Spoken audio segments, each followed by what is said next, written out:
कि गोले फेंक रहे हैं मंदिर और मस्जिद के नाम पे। मैं विनम्रता से कहना चाहता हूं मान्यवर, गोले मंदिर और मस्जिद पे नहीं चलते, जहां मस्जिद बनाम मस्जिद में गोले चलते हैं, बम भी फटते हैं। अब पाकिस्तान में, सीरिया में, लीबिया में, इराक में, जहां कोई मंदिर नहीं बचा है, वहां भी बम के धमाके बम। हिंदू धर्म की हर वैज्ञानिकता सिद्ध होती जा रही है। पहले कहते सरस्वती नदी नहीं है, फिर क्या हुआ? नासा की पिक्चर में दिखी 96 में। राम सेतु नहीं है, वो भी नासा के सैटेलाइट में दिखा था 87 में। रडार मैपिंग में दिखी थी। वैक्सीन आई तो जीनोम सीक्वेंसिंग आपने बहुत सुना होगा। अब जब सबका जीनोम मैप आ जाएगा तो वो टेक्नोलॉजी भी बता देगी कि जैसे जिन्ना के बाबा का नाम पूंजालाल ठक्कर था तो अमर अकबर एंथोनी सबके बाप का नाम किशन लाल ही होगा। बस ये डर है इनको। ठीक है। नमस्कार दोस्तों, स्वागत है आप सभी का। आप देख रहे हैं हिंदुस्तान पॉइंट ऑफ व्यू। दोस्तों आज मैं इस वीडियो पर रिएक्शन देने वाला हूं और वीडियो है न्यूज 18 इंडिया के आर पार शो का। दोस्तों आज की डिबेट होने वाली है बीजेपी के प्रवक्ता सुधांशु त्रिवेदी और मौलाना सैयद जब्बाद और हाजी खां के बीच में। दोस्तों जब एंकर ने राम जन्मभूमि और ज्ञानवापी को लेकर मौलाना सैयद जब्बाद से पूछा कि अब तो ज्ञानवापी से अपना जिद छोड़ दो, वहां पर एसआई सर्वे से सब दूध का दूध और पानी का पानी हो गया। दोस्तों ये मौलाना सैयद बोला कि मंदिरों में बहुत बम फूटते हैं, तभी सुधांशु ने इस जिहादी के गर्दन पकड़ लिया और बोला कि तुम्हारे अब्बू जान पाकिस्तान और सीरिया के मस्जिदों में ही केवल बम धमाके होते हैं। दोस्तों यदि आप चैनल पर नए हैं, चैनल को अभी तक सब्सक्राइब नहीं किया तो प्लीज चैनल को सब्सक्राइब किए बिना मत जाइएगा। तो चलिए हम इसको एक बहुत गंभीर विषय लेता हूं। पहले मैं बैकग्राउंड में बताना चाहता हूं कि श्री राम जन्मभूमि का विषय जब आया दिसंबर 1949 में वहां मूर्तियां प्रकट हुई तो शायद आप में से बहुत से लोगों को ना पता हो, कहते हैं राम जन्मभूमि टाइटल सूट था, जमीन का विवाद। उसमें मुस्लिम पक्ष 1961 दिसंबर तक पक्षकार ही नहीं था। उसने जाके तब मुकदमा दायर किया जब 12 साल की अवधि पूरे होने में 11 दिन रह गए थे, क्योंकि 12 साल तक अगर आप किसी जमीन के विवाद पर दावा न करें तो आपका दावा अपने आप खारिज हो जाता है। क्यों? के मोहम्मद साहब ने, जो आर्कियोलॉजिकल सर्वे ऑफ इंडिया के पूर्व ज्वाइंट डायरेक्टर रहे हैं, उन्होंने अपनी किताब में लिखा कि मुस्लिम समाज में बाय एंड लार्ज ये विचार बन रहा था कि हमें इसे मुद्दा नहीं बनाना चाहिए, राम मंदिर को छोड़ देना चाहिए। मगर उस समय के तमाम जो आज के सेकुलर ब्रिगेड, लेफ्टिस्ट और इन सब ने आकर उनके दिमागों को भरा और मुकदमे को करवाया और आग लगवाई। फिर अब यहां पे मैं 1976 में खुदाई हो रही थी राम जन्मभूमि में, नीचे सब कुछ निकलने लगा था तो कोर्ट चले गए कि खुदाई नहीं होनी चाहिए। मगर क्या करें, टेक्नोलॉजी ने मार दिया। 2000 का दशक आते आते रडार मैपिंग आ गई। कोर्ट ने यह प्रतिबंध लगाया था कि खुदाई नहीं हो सकती, रडार मैपिंग की तो नहीं, जैसे अल्ट्रासाउंड होता है अंदर आपको दिख जाता है क्या है। अब रडार मैपिंग हुई है, जब अटल जी की सरकार थी, कोर्ट में दिखाया तो कोर्ट ने परमिशन दे दिया। जब नीचे दिख रहा है, एक लाइन में पूरी कर दूं, मेरा राजनीतिक एक लाइन में एक राजनीतिक मंशा है या नहीं? नहीं, राजनीतिक प्रश्न नहीं है, उससे बड़ा सैद्धांतिक प्रश्न है। क्यों? आज जो एक मौका राम जन्मभूमि के समय मुस्लिम समाज ने खोया था, भगवान ने उसे सुनहरी मौका एक बार फिर दिया है। सवाल सिर्फ एक है कि मुगलिया मानसिकता की विरासत को छोड़ना है या ओढ़ना है।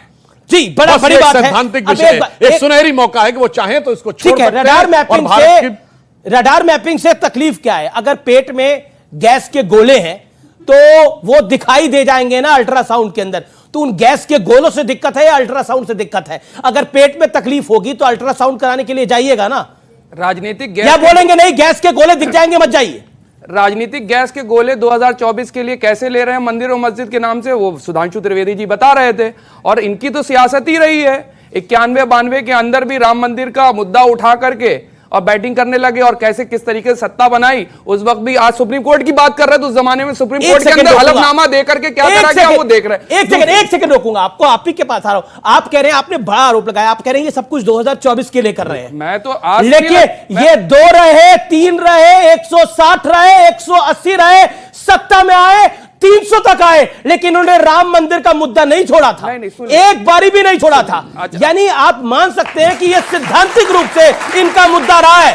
इन्होंने सरकारें गंवा दी, कल्याण सिंह की सरकार चली गई, लेकिन उन्होंने राम मंदिर का मुद्दा नहीं छोड़ा।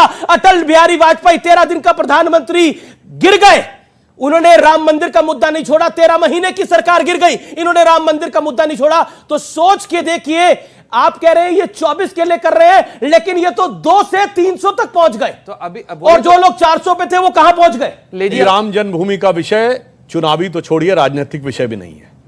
चाहे भगवान शंकर का विषय, ये भारत की आत्मा से जुड़ा हुआ विषय है। अरे जब हम 2 सीटों वाली पार्टी थे, जिंदगी में नहीं सोचा था कभी सत्ता आएगी, तब भी उसके साथ खड़े थे। 303 सीटों के साथ भी उसके साथ खड़े। एक बात उनसे कहना चाहूंगा, अभी इनके मुंह से निकला कि गोले फेंक रहे हैं मंदिर और मस्जिद के नाम पे। मैं विनम्रता से कहना चाहता हूं मान्यवर, गोले मंदिर और मस्जिद में नहीं चलते, जहां मस्जिद बनाम मस्जिद में गोले चलते हैं, बम भी फटते हैं।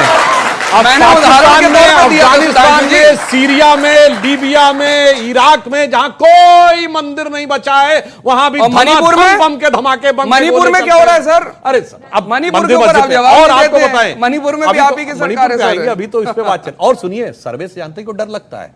देखिए क्या हो गया, टेक्नोलॉजी जैसे बढ़ती चली जा रही है, घबराहट भी बढ़ती जा रही है। जैसे आप याद करिए, हिंदू धर्म की हर वैज्ञानिकता सिद्ध होती जा रही है। पहले कहते सरस्वती नदी नहीं है, फिर क्या हुआ? नासा की पिक्चर में दिखी ना 86 में, राम सेतु नहीं है, वो भी नासा के सैटेलाइट में दिखा था 87 में, रेडार मैपिंग में दिखी थी। डर जानते क्या है? यहां वो तथाकथित मस्जिद के सर्वे से डर नहीं है। घुस रहा है, और एक और बात समझ, पता चल रहा है, मानने को तैयार नहीं हो रहा है। अरे चाइना ने इंटरप्ट कर रखा आज है। फिलहाल चाइना की चिंता छोड़िए, ज्ञान सुनिए, सब बात है। अब आप जानते हैं टेक्नोलॉजी कहां आने वाली है जी। ये जो कोरोना की वैक्सीन आई तो जीनोम सीक्वेंसिंग आप लोगों ने बहुत सुना होगा। जी। अब जब सबका जीनोम मैप आ जाएगा तो वो टेक्नोलॉजी भी बता देगी कि जैसे जिन्ना के बाबा का नाम पूंजालाल ठक्कर था तो अमर अकबर एंथोनी सबके बाप का नाम किशनलाल ही होगा। बस ये डर है इनको इस बात का। ठीक है, एक सेकंड, अब मैं आपके पास भी आऊंगा, लेकिन कॉमेडी के लिए तो तालियां होना चाहिए। बहुत अच्छी कॉमेडी करी है, इसके लिए तालियां होना बात चाहिए। बिल्कुल सर, जीनोम सीक्वेंसिंग की बात इसमें कॉमेडी नजर आ रही है। कॉमेडी के लिए तालियां एक बार सुधांशु सर, ये ट्रेजेडी होने वाली है आपके लिए। कॉमेडी मैं स्वामी दीपांकर के पास, स्वामी दीपांकर, कॉमेडी कौन कर रहा है? और ये टॉपिक बड़ा सीरियस है क्योंकि ये विश्वनाथ का मामला है, काशी विश्वनाथ का मामला है, महादेव का मामला है, ज्योतिर्लिंग विराजमान का मामला है। मजाक तो बहुत उड़ाया गया, रामलला किस कमरे में पैदा हुए यह तक पूछा गया था। रामलला के पैदा होने को कोई कागज है यह तक पूछा गया था। लेकिन आज बोला जा रहा है कि मजाक कॉमेडी हो रही है इस कार्यक्रम के अंदर, पब्लिक भी कॉमेडी पे ताली बजा रही है। क्या ये सब कुछ कॉमेडी है? कॉमेडी तो हो रही है, हाँ टाइम ज्यादा हो गया। 1,28,937 दिन हो गए, कॉमेडी तो हो ही रही है और हम लोग उस कॉमेडी के पात्र बने हुए हैं। कोई इतना कभी प्रतीक्षा किसी को देखा है? 37,000 दिन हो गए न्यायिक लड़ाई लड़ते लड़ते, 37,000 दिन, ये कॉमेडी तो हो ही रही है। और जब भी कहें कि चलिए आगे बढ़िए और इस पर कुछ निष्कर्ष निकले, एक सुनहरी मौके जैसी बात सुधांशु भाई ने कही, इसमें मैं भी कहूंगा निसंदेह अगर जो हम लोग आपस में एक हैं तो एक सुनहरी मौका भी है। और रही बात तथ्यों की, तो शिव पुराण से लेकर मत्स्य पुराण तक, लिंग पुराण से लेकर ऋग्वेद तक हर जगह लिखा है। मैं तो हाथ जोड़कर कह रहा हूं आपसे कि जो कुरान में लिखा है सो आप ले लीजिए, जो हमारे ग्रंथों में लिखा है वो हमें दे दीजिए। पर अगर उसके बाद भी गणित नहीं समझ में आता तो एएसआई से बढ़कर तो कुछ नहीं। आज मैं एक आवाज उठाता हूं और एक आवाज इसलिए उठाता हूं, आप बार बार ये बात कहते हैं और मैं हाजिर खान आपके पास आता हूं, ये बार बार ये लोग, एक सेकंड मैं कंप्लीट कर दूं, 10 सेकंड। अच्छा ठीक है, मैं मात्र इतना कहना चाहता हूं कि सर एक ऐड आता था कि दीवारें बोल उठेंगे, तो सर दीवारें बोल उठेंगे ना भूत